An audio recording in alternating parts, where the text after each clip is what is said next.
Bienvenue dans Voyage dans l'inexplicable. Je suis Lexa Marot, médium clairaudiente. Peut-être que vous me suivez depuis un moment et peut-être que vous tombez ici pour la première fois. Voilà. Quoi qu'il en soit, si vous êtes là, c'est sans doute que quelque chose en vous cherche à comprendre, ce qui ne se comprend pas toujours avec la tête. Alors, aujourd'hui, on va parler d'un passage de vie aussi profond que bouleversant, la nuit noire de l'âme. Alors, qu'est-ce que c'est que vraiment? Ce n'est pas une simple période de doute ou de fatigue. Ce n'est pas non plus une dépression, même si ça peut y ressembler. C'est un moment parfois long, parfois brutal, où tout ce qui faisait sens ne fait plus sens du tout.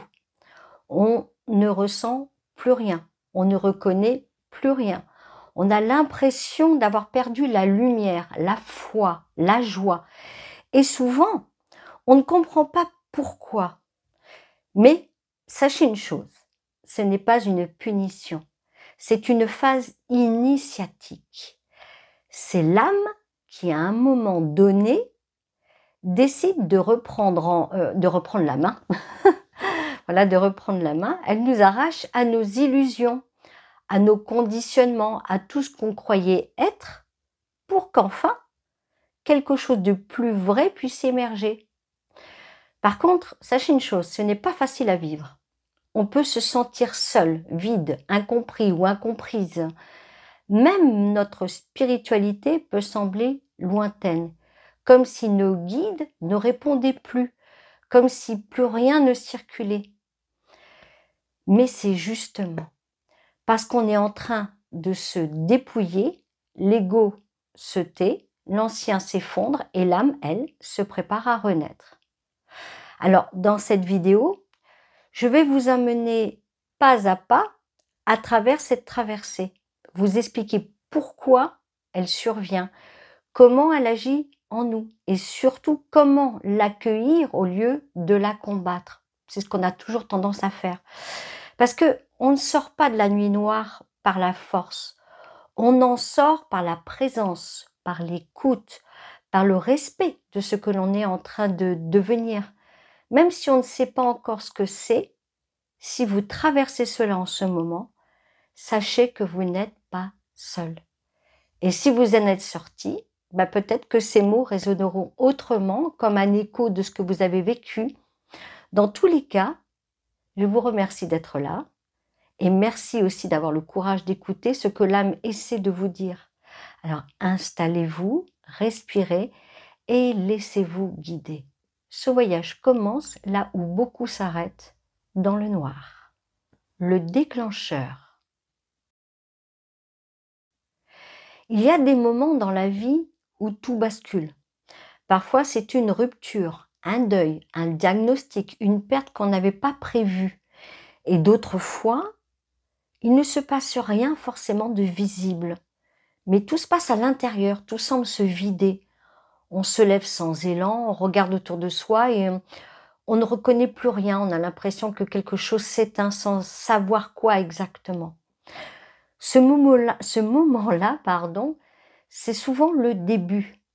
Ce n'est pas encore la nuit noire, mais c'est ce qui l'ouvre, un point de bascule, le moment où plus rien ne tient, même si tout semble encore à sa place. Souvent, on essaie de continuer. Wow. Plus souvent, c'est par habitude, par devoir, par peur aussi, mais on sent bien que quelque chose est en train de lâcher, comme si les anciennes réponses ne fonctionnaient plus, comme si l'ego d'un coup ne savait plus quoi faire, il ne contrôle plus, il n'a plus de solution, il est tout simplement fatigué. Et c'est là que commence la traversée. Alors, beaucoup de personnes, comme je l'ai dit juste avant, beaucoup de personnes confondent ce passage avec une dépression, et c'est normal. Parce que certains signes sont proches, fatigue, isolement, perte d'envie, parfois larmes sans raison, mais il y a quand même une nuance essentielle. Parce que dans une dépression, c'est le corps et le psyché qui crient, qui n'en peuvent plus. Dans la nuit noire de l'âme, ce n'est pas un cri, c'est un silence, un grand silence, comme si tout en vous s'arrêtait pour que quelque chose de plus profond puisse enfin émerger.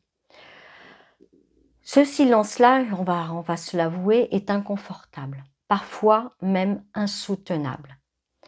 Mais il est habité et on sent au fond que ce n'est pas une fin, c'est autre chose, une sorte d'appel sans mots, une invitation à lâcher, à s'écouter autrement.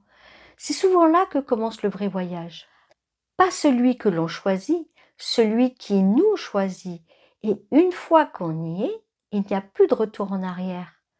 L'ancien ne peut plus revenir et le nouveau, lui, n'est pas encore là. Alors on reste là, suspendu, dans l'entre-deux, à nu, en train de perdre ce qu'on croyait être, sans encore savoir ce qu'on est vraiment. Les symptômes profonds. Quand la nuit noire s'installe vraiment, ce n'est plus une crise, c'est un état, un basculement intérieur qui s'étire dans le temps, souvent bien au-delà de ce que l'on pensait pouvoir supporter. Ce qu'on ressent à ce moment-là est difficile à expliquer à l'entourage. On n'est pas forcément triste tout le temps, ni effondré en apparence, mais à l'intérieur tout semble s'éloigner. Le sens des choses s'efface, les envies s'éteignent, même ce qui nous portait avant, ce qui nous faisait vibrer, paraît lointain, presque irréel. C'est comme si la vie continuait autour de soi, mais qu'on n'y appartenait plus vraiment. L'isolement peut devenir une nécessité. On n'a plus envie de parler, les mots des autres paraissent vides, parfois même violents, dans leur volonté de remonter le moral, mais il n'y a rien à remonter. Ce n'est pas un simple passage à vide, c'est ça qu'il faut comprendre. C'est un détachement profond, involontaire, radical. On peut se sentir abandonné non seulement par les autres, mais aussi par quelque chose de plus grand. Cette sensation étrange que ce qui nous guidait avant, ce qui nous inspirait, ne répond plus, comme si tout s'était coupé. Et ce silence est souvent le plus difficile à vivre. Pour ceux qui, comme moi, sont sensibles à ce qui se passe au-delà du visible. Parce que ça arrive aussi au médium. Donc cette absence de repères subtils est très déséquilibrante. Les intuitions se figent, les signes s'effacent, même la connexion intérieure semble s'être refermée, comme si l'âme elle-même était en retrait. Mais ce vide n'est pas un vide hostile, c'est un vide de transformation. C'est là que commence le grand nettoyage. Tout ce qui n'est pas essentiel s'effondre. Ce qu'on croyait être soi-même s'efface. Ce qu'on croyait vouloir perd son sens. Ce n'est pas une perte, c'est un dépouillement. Et même si on n'en voit pas encore le bout, même si chaque jour ressemble au précédent, une chose se prépare, lentement, en silence, à l'intérieur. C'est une traversée où l'on apprend peu à peu à rester présent ou présente dans le vide, à ne plus chercher à combler, à ne plus chercher à comprendre, juste à être. Ce que l'on ne vous dit pas. Il y a une chose que peu de gens savent ou osent dire à propos de cette traversée, c'est qu'elle touche souvent des personnes qui sont déjà en éveil. Alors, pas forcément de façon spectaculaire, pas forcément avec des mots spirituels, mais des personnes qui, d'une manière ou d'une autre, ont déjà commencé à se poser les vraies questions, qui ne se contentent plus des apparences, qui ont commencé à sentir qu'il y a quelque chose de plus grand, de plus profond, qui cherche à émerger en elles. Et justement, c'est là que tout se complique. Parce que l'éveil, ce n'est pas seulement une ouverture lumineuse, pleine de paix et d'intuition, c'est aussi un processus de dépouillement. Et parfois, ce qui vient après, les premières prises de conscience, c'est le grand vide, celui où tout ce qu'on croyait avoir compris tombe, tout ce qu'on croyait avoir construit intérieurement s'effondre. Pourquoi ? Vous allez me demander. Parce que l'ego ne lâche pas si facilement. Même lorsqu'on est sur un chemin sincère, lorsque l'on pense avoir dépassé certaines choses, il y a encore en nous des identifications à nos rôles, à notre image, à nos blessures, à nos besoins d'être aimés, utiles, reconnus. Et cette nuit noire, bien souvent, érodait tout cela. Elle ne détruit pas pour punir, elle défait pour libérer. Le rôle de l'ego, c'est de nous protéger, de nous maintenir dans une forme de sécurité, même si elle est incontrôlable. Mais à un moment donné, l'âme ne peut plus avancer avec ses couches. Elles deviennent trop lourdes, trop fausses, trop serrées. Alors quelque chose en nous décide d'arrêter de jouer, d'arrêter de tenir. Et c'est là que l'effondrement commence. Pas pour nous punir, encore une fois, mais pour nous alléger, pour que ce qu'on est profondément puisse enfin respirer. Ce n'est pas une erreur de parcours, ce n'est pas un signe d'échec. C'est au contraire un passage que beaucoup évitent toute leur vie et que certains ou certaines traversent précisément parce qu'ils sont prêts ou prêtes, même s'ils ne le savent pas encore.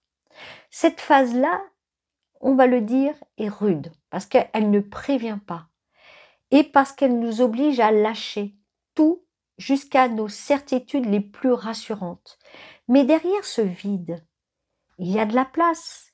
Et dans cet espace, un jour, quelque chose de plus vrai commence à naître, lentement, sans bruit, sans fierté, mais par contre, avec justesse. L'erreur spirituelle, vouloir s'en sortir trop vite. Dans cette traversée, il y a un piège très courant, un piège subtil, presque invisible, et pourtant très présent, surtout chez ceux qui sont déjà engagés dans un chemin de conscience. C'est cette idée qu'il faut s'en sortir, et vite. On se dit que si l'on pense positif, si l'on travaille sur soi, si l'on applique les bonnes méthodes, alors on va pouvoir guérir rapidement. On va retrouver notre énergie, nos intuitions, notre lumière. Mais ce que l'on ne comprend pas toujours, c'est que cette attente est déjà une forme de résistance. La nuit noire ne répond pas aux règles habituelles du développement personnel. Elle ne se laisse pas optimiser. Ce n'est pas une crise à dépasser. C'est un effondrement à habiter. Elle ne demande pas qu'on la comprenne. Elle demande qu'on la traverse en vrai, avec tout ce qu'elle contient de flou, de silence, de lenteur, d'inconfort. Et vouloir s'en sortir trop vite, c'est souvent rajouter une couche de pression, de déni, de jugement. On croit qu'on va mal, alors qu'en réalité, on est en train de mourir à ce qui n'était plus nous. La guérison dans ce processus n'a rien d'un sprint, c'est une alchimie, un travail invisible, une lente transformation intérieure où chaque émotion, chaque résistance, chaque abandon fait partie du mouvement. Il ne s'agit pas de forcer une sortie, il s'agit d'oser rester là, dans le flou, dans l'absence de solution, dans ce moment précis où tout ce qu'on savait faire ne marche plus. Et à cet endroit, il ne reste qu'une seule chose à faire. S'abandonner, mais pas se résigner, non.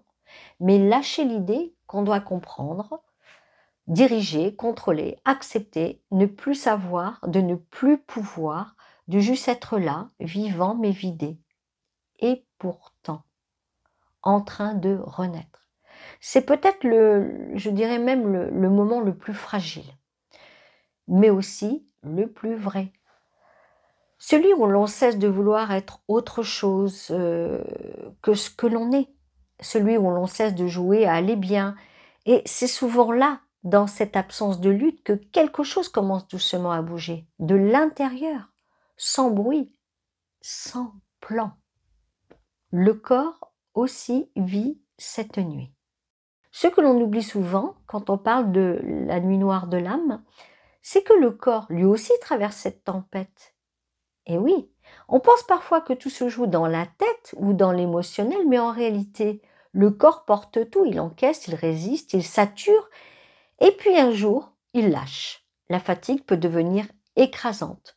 Pas juste un petit coup de mou, mais une sensation de plomb dans les membres, de brouillard permanent, comme si chaque geste devenait plus lent, plus lourd, même le sommeil ne repose plus vraiment.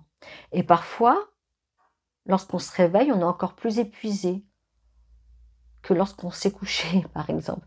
Il peut y avoir des douleurs étranges aussi qui apparaissent sans raison médicale claire.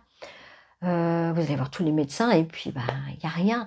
Puis ça peut être, comment dire, des tensions dans le dos, la nuque, les épaules, des nœuds dans le ventre, des sensations de pression, des blocages de nerfs à vif et tout devient plus sensible. La peau, les bruits, les odeurs, la lumière.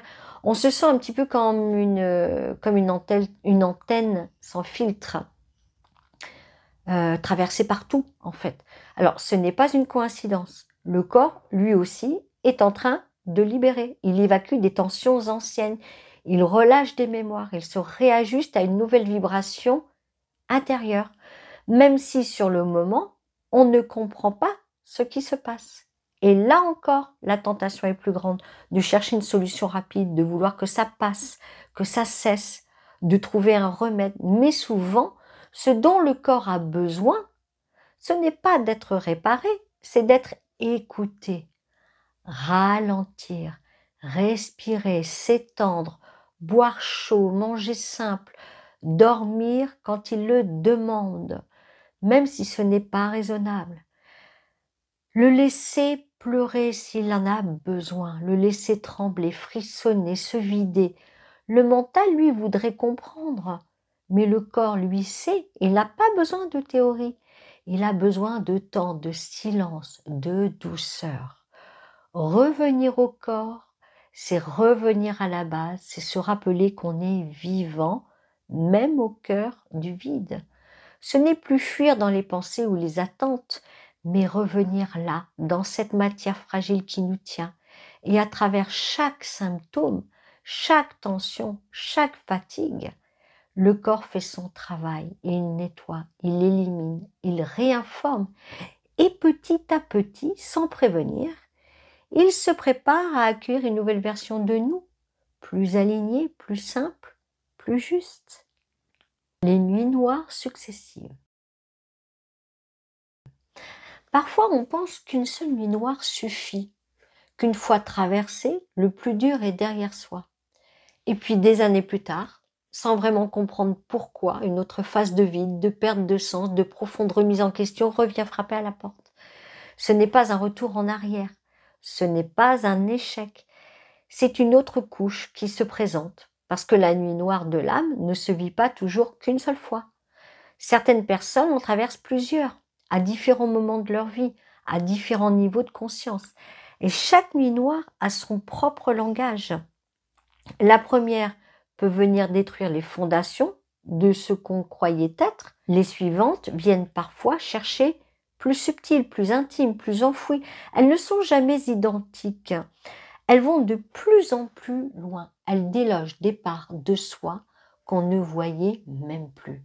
Ce que ça révèle, c'est qu'il y a toujours quelque chose à laisser partir, une ancienne croyance, un attachement invisible, un vieux mécanisme de survie, une attente qu'on tenait sans s'en rendre compte. Chaque passage vient éclairer un nouveau mensonge, une nouvelle illusion, non pas pour nous blesser, mais pour nous rapprocher de ce qu'on est vraiment en dessous de tout ça. Ce sont des descentes parfois rudes, mais elles ne sont pas là pour nous punir. Je me répète, parce que je sais que beaucoup prennent la nuit noire comme une punition. Mais non. Ces nuits noires, elles sont là pour ajuster, pour affiner, pour libérer ce qui ne colle plus à notre évolution. Et on n'en revient jamais tout à fait au point de départ. Non, on n'en revient pas. Pas tout à fait. Même si on a l'impression de retomber, même si le vide ressemble à celui qu'on a connu, il y a toujours eu du chemin entre les deux. Quelque chose en nous a changé. C'est délié, c'est renforcé aussi. Chaque nuit noire laisse une trace, pas une cicatrice, une ouverture. Et chaque fois qu'on traverse, c'est un peu plus simple, un peu plus clair. Pas parce que c'est moins douloureux, mais parce qu'on sait qu'on est capable, qu'on n'est pas seul, qu'on a déjà plongé et qu'on en est ressorti un peu plus vrai. Quand on ne se sent pas d'ici. Il y a des personnes, dès l'enfance, ont eu cette impression étrange de ne pas appartenir à ce monde. Pas seulement dans le sens social ou affectif, mais plus profondément. Comme un malaise diffus face à la violence, à la rapidité, à l'incohérence de ce qui les entoure. Une sorte de nostalgie sans image. Une sensation intérieure d'être loin de chez soi, sans savoir exactement où ce chez soi se trouve. Pour ces personnes, la nuit noire peut être encore plus déroutante, parce qu'elle ne vient pas seulement ébranler des repères personnels ou émotionnels, mais quelque chose de plus vaste, plus existentiel, comme si la Terre elle-même était un lieu d'apprentissage, mais jamais vraiment un lieu d'origine. Ce que beaucoup ne savent pas, c'est qu'il existe des âmes dont l'origine n'est pas strictement liée à cette planète. Ce ne sont pas des histoires à prendre au pied de la lettre, ni des catégories figées, mais simplement une manière de comprendre pourquoi, pour certains ou certaines, les sensations d'être en décalage est si forte, si ancienne, si enracinée. Ces âmes-là sont souvent hypersensibles. Elles perçoivent tout, trop, beaucoup trop. Elles ont une intuition très fine, une perception aiguë de ce qui est désaligné. Mais elles n'arrivent pas toujours à s'adapter. Et ce manque d'ancrage peut rendre la nuit noire encore plus profonde, plus silencieuse, plus incompréhensible. Mais reconnaître que l'on fonctionne différemment, que l'on ne vient pas du même espace vibratoire que la majorité, peut déjà apaiser. Cela ne résout pas tout, mais cela donne du sens. Cela explique pourquoi certains outils ne fonctionnent pas, pourquoi certains cadres étouffent, pourquoi on a besoin de plus d'espace, de vérité, de cohérence intérieure. Ce n'est pas une supériorité, c'est une autre nature, une autre mémoire. Et dans la nuit noire, ces âmes sont souvent invitées à se rappeler, pas pour fuir la terre, mais pour l'habiter autrement, en se reconnectant à une fréquence qui leur est propre, en acceptant leurs différences, non comme une fragilité, mais plutôt comme une clé. Voilà. Et la souffrance diminue quand l'origine est reconnue. Et la traversée devient un retour, non pas vers un ailleurs, mais vers ce qu'on porte en soi depuis toujours. Et si ce n'était pas une crise, mais une retraite mystique? Quand on traverse la nuit noire, tout en soi a tendance à crier, quelque chose ne va pas. On cherche ce qui cloche, ce qu'on a raté, ce qu'il faut réparer. On pense que c'est une crise, qu'on est en train de sombrer. Mais si ce n'était pas une chute, et si c'était un passage, un appel à autre chose, quelque chose de plus intérieur, de plus vrai. Il y a des moments où la vie ne nous demande pas d'avancer, elle nous demande de nous retirer, de sortir du mouvement, des obligations, des attentes extérieures et de revenir à l'essentiel. Pas celui qu'on affiche, pas celui qu'on affiche, et celui qu'on sent, là au fond plutôt, comprenez? Mais qu'on n'écoute jamais vraiment. Ce genre de repli vu de l'extérieur peut ressembler à un échec. On ne fait plus grand-chose, on s'isole, on ne répond plus, on ralentit, on se tait. Mais en réalité, ce n'est pas un effondrement, c'est une réinitialisation. Comme si tout devait être mis à nu pour repartir autrement, comme si l'on devait s'arrêter pour mieux renaître. Ce moment-là, c'est un peu comme une retraite imposée par l'âme. Pas une retraite confortable où tout est calme et paisible. Non, c'est plutôt une retraite brute, silencieuse, désorientante. Mais par contre, elle est nécessaire. C'est un espace entre deux cycles. On n'est plus ce qu'on était. On ne sait pas encore ce qu'on devient. Et tout en nous cherche à remplir ce vide. Mais ce vide, il ne demande pas à être comblé. Comme je l'ai dit précédemment, il demande à être habité. Doucement, présentement, humblement. Ce n'est pas une crise, c'est un changement de peau, comme une mue intérieure, lente, organique. Quelque chose de profond qui se réajuste en silence. Et si on arrête un instant de chercher à comprendre, à nommer, à guérir, on peut sentir que ce n'est pas une punition. En fait, si vous vivez ce passage, faites-le. Arrêtez tout un instant. Voilà. Et vous allez voir que c'est vraiment pas une punition, que c'est une transition, une traversée sacrée, au sens intime du terme. Un passage qui ne force pas, mais qui se vit.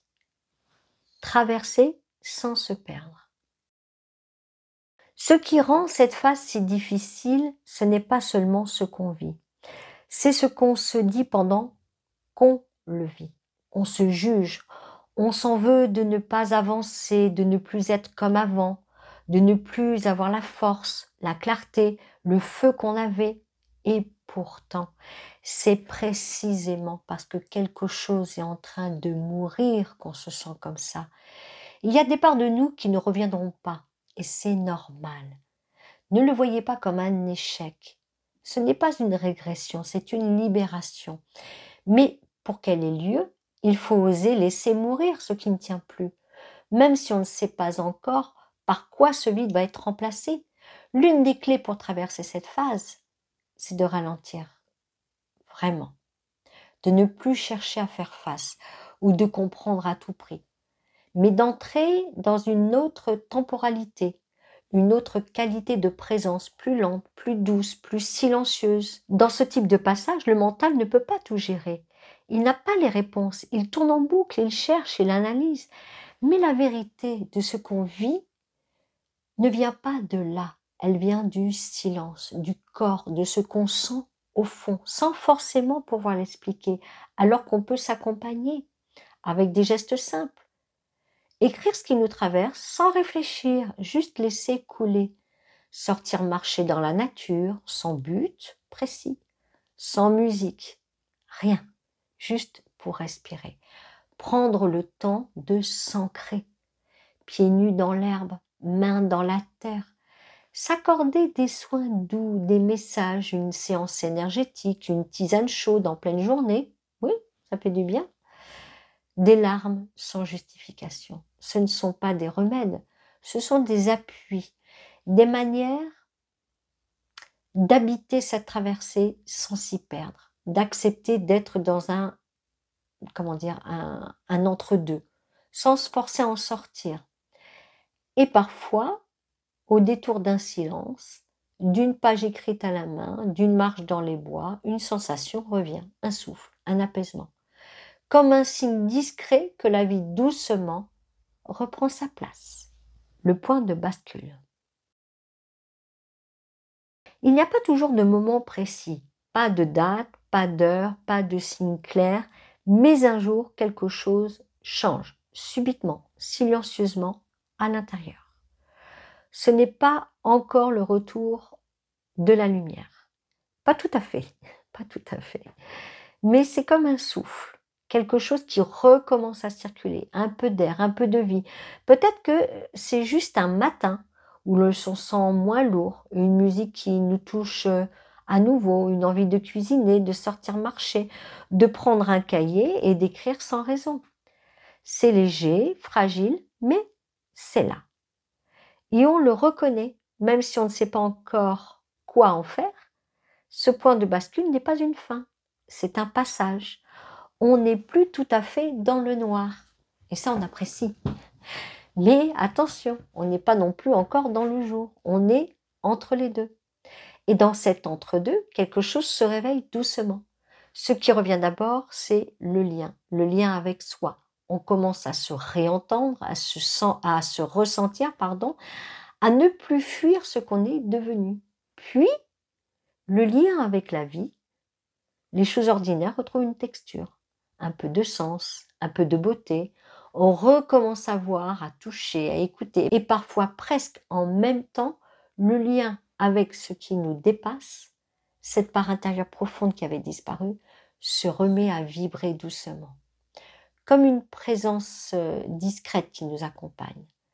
Ce sont souvent dans ces moments-là que naissent les premiers élans. L'élan de créer, de parler, de tendre la main, pas pour combler un vide, mais parce que quelque chose en soi recommence à circuler, à donner sans se perdre. Ce sont des débuts, des bourgeons, on peut dire, des frémissements, mais ils portent en eux une direction. Et même si on ne sait pas encore où cela mène, on sent que l'on avance autrement, avec plus de lenteur, avec plus de vérité. Renaissance. Ce n'est pas un feu d'artifice, ce n'est pas un moment spectaculaire. La renaissance, après la nuit noire, se fait en silence. Il n'y a pas de triomphe, pas de victoire à afficher. Mais il y a un changement profond, stable, tranquille. On se réveille un matin et ce n'est pas comme avant. On ne pense pas les choses de la même manière. On ne ressent pas le monde avec les mêmes filtres. On ne cherche plus à prouver, à convaincre, à séduire. On est juste là, présent ou présente, plus entier ou entière, plus vrai. Ce n'est pas une nouvelle version de soi, c'est ce qu'on était déjà, mais qu'on avait oublié. Quelque chose d'essentiel, de nu, de juste. Ce qui revient, c'est une vision différente. On ne regarde plus les gens, les événements, les choix de la même façon. On sent ce qui est bon, sans avoir besoin de tout comprendre. On reconnaît ce qui vibre juste, ce qui fait du bien, ce qui aligne. Et on apprend à dire non à ce qui n'a plus sa place. Il y a une simplicité nouvelle. On a moins besoin d'expliquer, de faire, de chercher. On revient à l'essentiel. Être bien dans ce que l'on est. Vivre en cohérence, choisir avec conscience et faire de la place à tout ce qui compte vraiment. Il y a aussi une paix, pas une paix parfaite, sans remous, mais une paix plus profonde, celle qu'on ne négocie plus, celle qui reste, même quand les choses bougent, parce qu'on sait maintenant que tout peut s'effondrer et que ce n'est pas la fin. C'est parfois même le début. La vie après la nuit noire n'est pas spectaculaire. Elle est plus douce, plus lente, plus vibrante. Et elle est vraie. Ce qu'on en retient, ce n'est pas ce qu'on a traversé, c'est ce qu'on a retrouvé et ce qu'on ne veut plus jamais perdre. Traverser et renaître. Comment s'en sortir sans se fuir? Quand on est dans le cœur de la nuit noire, tout en nous veut que ça s'arrête. On veut comprendre, on veut guérir, on veut retrouver ce qu'on avait perdu ou au moins sentir que quelque chose avance. Et c'est normal. Mais c'est souvent cette envie de sortir qui nous empêche de traverser vraiment. Parce que la nuit noire ne se traverse pas comme on traverse un tunnel. Ce n'est pas un obstacle à franchir, c'est un dépouillement à accepter. L'un des gestes les plus puissants dans ce passage, c'est l'abandon. Pas l'abandon de soi, l'abandon à ce qui y est. Cesser de lutter, cesser de vouloir diriger l'intérieur comme on dirige l'extérieur. Accepter de ne plus avoir de réponse, de ne plus être sûr de rien, de ne plus tenir debout pour un temps. Il y a des choses qu'il faut arrêter de faire. Arrêter de vouloir aller mieux à tout prix, par exemple. Ça, c'est une bonne chose. Arrêter de chercher des raccourcis, arrêter de se juger parce qu'on ne va pas bien. Arrêter de comparer sa traversée avec celle des autres. Et il y a des choses qu'on peut faire, mais à un autre rythme, d'une autre manière. Écouter ce que le corps murmure.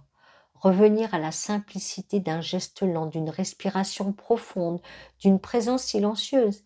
Tenir un carnet, noter ce qui traverse, même si c'est confus, ce n'est pas grave, même si ça n'a pas de sens.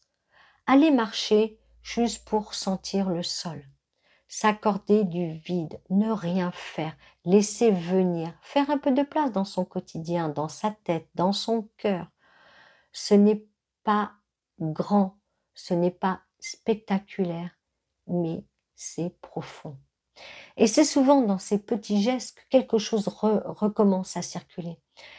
Pas parce qu'on l'a cherché, mais parce qu'on a arrêté de le retenir. Retrouver sa lumière, ce n'est pas la créer, c'est la laisser revenir. Et elle revient quand on ne la traque plus, quand on s'allonge, quand on se tait, quand on accepte de ne plus savoir, de ne pas réussir, de juste être là. C'est ça, renaître. Pas redevenir ce qu'on était. Devenir ce qu'on était déjà, mais sans les couches, sans les filtres, sans le besoin de se prouver. Ce qui meurt, c'est ce que vous n'avez jamais été. Si vous êtes encore là, c'est que quelque chose en vous a reconnu ce voyage. Peut-être parce que vous êtes en plein dedans, peut-être parce que vous en êtes sorti ou que vous accompagnez quelqu'un qui la traverse, ou peut-être simplement parce qu'une part de vous sent qu'un jour cela viendra et qu'elle voulait se préparer. En silence, en conscience, depuis le début, on n'a pas parlé de méthode, on n'a pas donné de recette parce qu'il n'y en a pas. Ce que vous avez traversé ou ce que vous êtes en train de traverser ne se mesure pas en étapes à cocher. C'est un passage intérieur, un dépouillement, une lente reconnexion à ce qu'il y a plus de vrai en vous.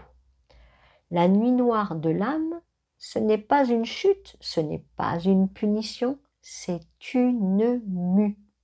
Voyez-la comme ça. C'est ce moment où ce que vous n'êtes plus s'écroule. Est-ce que vous avez toujours été? Commence à respirer. Vous n'avez rien à prouver, rien à précipiter, rien à contrôler, seulement à rester là, humblement, avec ce qui est, à accueillir, respirer, à vous laisser transformer. Parce qu'au fond, la nuit noire, ce n'est pas l'absence de lumière, c'est l'instant où l'âme vous apprend à la voir autrement. Si cette vidéo a résonné pour vous, prenez le temps de la partager. D'écrire ce que vous avez vécu, ce que vous ressentez, ce que vous comprenez peut-être un peu différemment maintenant dans les commentaires. Pour vous et pour ceux qui viendront après vous. Parce qu'on ne traverse pas ça seul, même si c'est un chemin intime.